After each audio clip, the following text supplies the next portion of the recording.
खुशी मिल जाएगी प्रभु के चरणों में, खुशी मिल जाएगी प्रभु के चरणों में। दया के सागर हैं मेरे स्वर्ग वाले, खुशी मिल जाएगी प्रभु के चरणों में। दया के सागर हैं मेरे स्वर्ग वाले। आओ इनके द्वार, हाँ द्वार, हाँ द्वार, आओ इनके द्वार, हाँ द्वार, हाँ द्वार। कष्ट मिट जाएंगे प्रभु के चरणों में। दया के सागर हैं मेरे स्वर्ग वाले।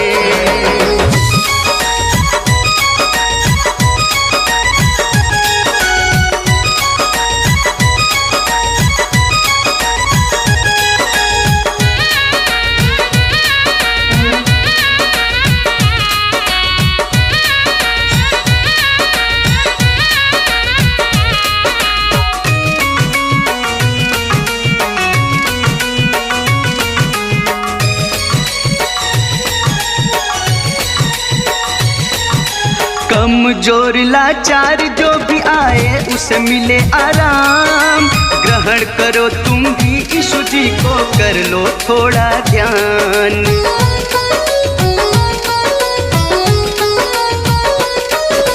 कमजोर लाचार जो भी आए उसे मिले आराम। ग्रहण करो तुम भी यीशु जी को, कर लो थोड़ा ध्यान।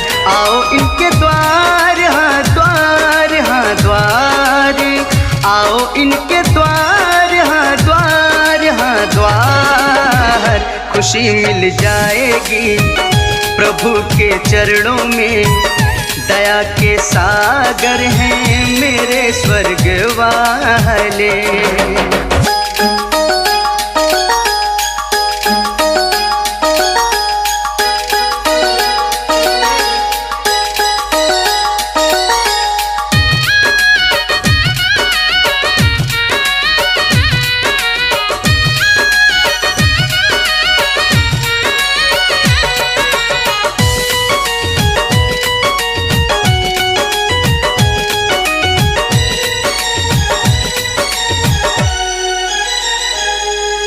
प्रभु ने हमको सिखाया भक्तों भलाई करने को, नहीं सिखाया प्रभु ने हमको बुराई करने को।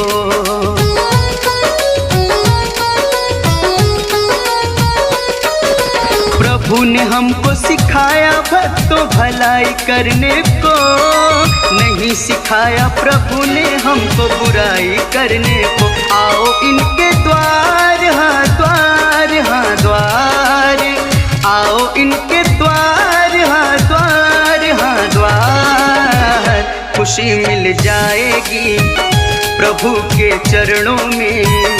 दया के सागर हैं मेरे स्वर्ग वाले।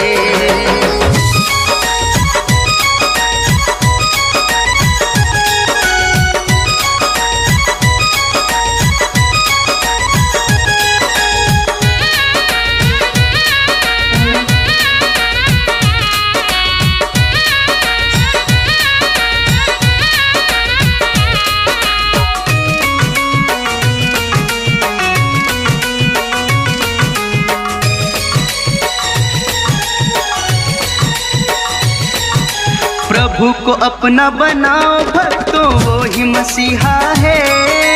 उसी ने हम सब के खातिर अपना जान गवाया है।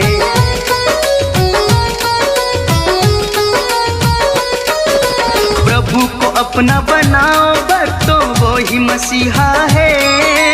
उसी ने हम सब के खातिर अपना जान गवाया है। आओ इनके द्वार, हाँ द्वार,